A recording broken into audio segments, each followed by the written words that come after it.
Nabi kata siapa yang masuk dalam bulan Ramadan, habis Ramadan dosa tak terampun. Rugi.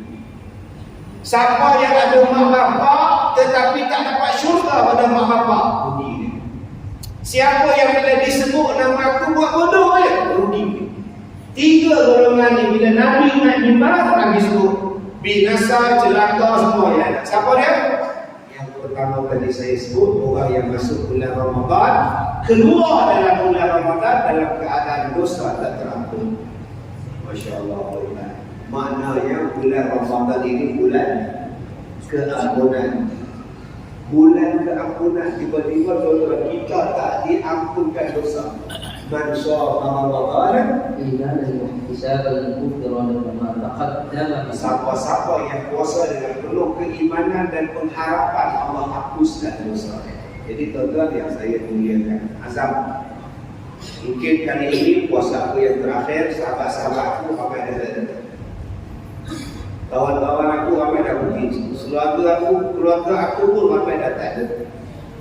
Aku nak buat yang terbaik kali ini. Ramadan yang terbagus. Jaga mulut, jaga mata, jaga makan, jaga semua pun nak jaga. Aku nak buat yang terbaik. Mudah-mudahan bila aku mati, bila aku keluar daripada Ramadan ini, Allah hapuskan dosa-dosa. Dan Allah sendiri yang akan membalas. Tapi Ustaz, pernah saya Ustaz, kenapa? Dalam kalau puasa tu tukar belah malam kan senang. Siang makan, malam puasa. Abang sakit ke apa, saya sibuk kerja. Siang saya kerja, malam saya free. Jadi kalau kerja siang penat, dia kata kalau boleh kita tukar puasa tu ke setelah malam. Siang makan. Boleh tak Ustaz? Saya rasa Tuhan maaf, ada gitu kan. Kau ingat Tuhan tu buat lagi kau kan? Nak dapat sesuatu, syurga bukannya murah dan mudah tak? Nak dapat syurga ni bukannya murah, bukannya mudah, memerlukan pengorbanan. Tapi Allah ni maha baik. Puasa hanya 11 jam, nanti maghrib kau makanlah. Kalau sakit, berbukalah. Kalau musafir, silakan buka puasa. Kalau awak kerja terlalu teruk sangat, bukalah nanti bawa balik. Kalau mengandung, bukalah. Kalau menyusukan anak, buat kalau tak puasa. Allah ni dalam keadaan sangat baik pada kita. Jadi yang mana boleh puasa dengan betul, puasalah dengan betul. Satu. Yang kedua, hidup kita selain daripada cakupan bertuah, benda yang selalu kita dominan, nama dia viral. Makanan viral. Keluar saja dalam YouTuber, keluar saja dalam topik, keluar saja dalam buku-buku, sedap betul mie kari ni. Dapatkan mie kari di alamat sekian. Besok berbaring sampai Belu Raya. Sedap betul lah kambing ni, oh sedap betul lah. Tuan-tuan, berbaring macam ular kena kambing tu. Orang kita bila sebut viral saja, belum. Laksa kah, miudah kah, karipak kah. Tapi kenapa tak membayarkan benda yang besar? Siapa-siapa yang puasa, siapa-siapa yang terawih, siapa-siapa yang sedekah, siapa-siapa yang baca Quran, siapa-siapa yang menghidupkan malam, siapa-siapa yang jumpa dengan Lailatul Qadar, sekian banyak. Bodoh. Lagi sebelum malam terakhir, lagi sibuk masjid dia. Sunyi masjid. Setengah 4, 10 malam terakhir dia minta maaf. Minta maaf al-zuhur. Malam besok saya datang lah.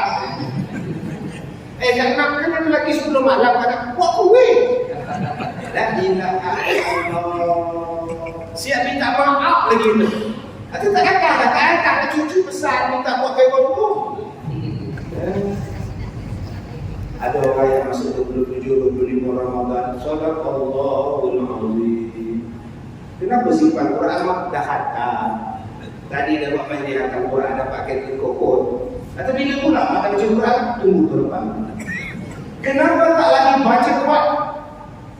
Ada orang tuan-tuan Nabi Muhammad di bulan Ramadan 10 yang terakhir ikat tali pinggang, ikat kain pinggang. Pasal apa? Dia ketatkan pinggang kain dia. pakai baju Allahu Akbar untuk apa? Menghidupkan malam, mencari Lailatul Inna anzalnahu fi lailatul qadr wa ma adraka ma lailatul qadr lailatul qadri khairum min alf syahr. Ayat last tadi. Lailatul qadri khairum min alf syahr. Malam Al-Qadar itu kelebihan dia melebihi 1000 bulan. Melebihi 1000 bulan. Lebih baik dari 1000. Maknanya bukan 1000. Bahasa orang Arab, Al-Qur ni tuan-tuan, 1000 ialah satu jumlah yang tak tahu berapa banyak. Seulang balik. Kaedah bahasa orang Arab, kalau dia guna 1000, maknanya benda tu tak tahu berapa banyak. Dia bukan 1000 tu lebih daripada 1000 lah.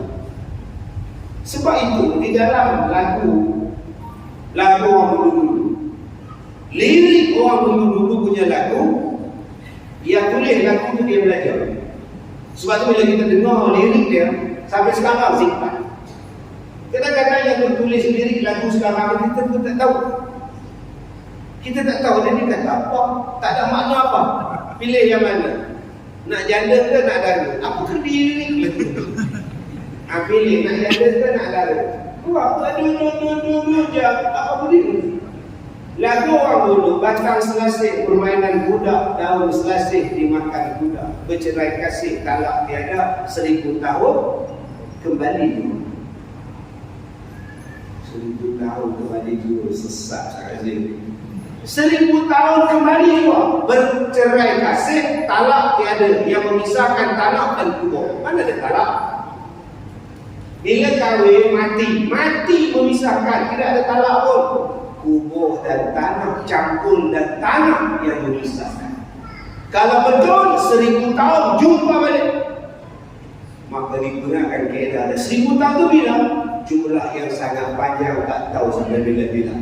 Dirujuk dalam Quran surah At-Tur, suami isteri boleh jumpa balik dalam syurga. وَالَّذِينَ آمَنُوا وَاتَّبَعَتْهُمْ ذُرِّيَّتُهُم بِإِيمَانٍ أَلْحَقْنَا بِهِمْ ذُرِّيَّتَهُمْ وَمَا أَلَتْنَاهُم مِّنْ عَمَلِهِم مِّن شَيْءٍ. Orang yang beriman, ahli keluarganya yang mengikut dengan keimanannya, mereka itu tidak akan dihapuskan dosa-dosa, tidak akan dihapuskan pahala-pahala mereka, dan akan dihimpunkan balik mereka itu dalam syurga. Maknanya tuan-tuan, lompat mati, melalui barzakh, melalui yaumul qiyamah, melalui padang mahsyar, melalui kiraan hisab yang lama, akan dihimpunkan balik kita semua dalam syurga. Bahasa Arabnya apa? 1000 tahun kembali balik. Ini lirik orang dulu-dulu. Masya Allah. Lagi burung merpati. Burung merpati terbang 1000 hingga 1000 di tengah malam, hendak mati di ujung kuku, hendak berkubur di tapak tangan. Hendak mati di ujung kuku, hendak berkubur di tapak tangan. Sesat sungguh sangat ni. Macam mana boleh terlepas ke tamat cerai jaya? Hendak mati di ujung kuku, hendak berkubur di tapak tangan. Ni nama dia ujung kuku. Ni ujung kuku. Ni nama dia tapak tangan. Kalau sebelah jadi macam ni bang. Kalau dua belah jadi apa? Jadi doa. Walaupun dah mati, tapi doa 24 jam. Ya Allah, ampunkanlah dosa ibuku, ya Allah, ampunkanlah dosa suami aku, ya Allah, ampunkanlah dosa arwah isteri aku, ya Allah. Hendak mati di ujung kuku, hendak berkubur di tapak tangan. Mulutnya sentiasa mengadakan doa seolah-olah kubur di tapak tangan. Itu makna lirik lagu itu. Bila dengar ada manfaat, walaupun mak dah mati, walaupun ayah dah mati, tapi anak tetap fokus pada hari. Ni anak-anak yang tu anjurkan program malam ni, ingat pada arwah ayah Allah, ingat pada arwah mak dia, ingat tuan-tuan. Berapa banyak mak pahala dia yang dapat nikmat sekarang. hasil daripada program. Jadi tuan-tuan yang saya muliakan, ulang balik yang kedua, apa-apa saja yang tuan-tuan tengok, cuba bayangkan. Ada benda-benda yang Rasulullah sebut, ada benda-benda yang hampir dengan kita. Orang yang menjadikan benda-benda itu dekat dengan Allah, mudah-mudahan dia jadi orang yang hampir, dia akan jadi benda yang dekat dengan dia, bukan setakat di dunia, sampai di hari kiamat.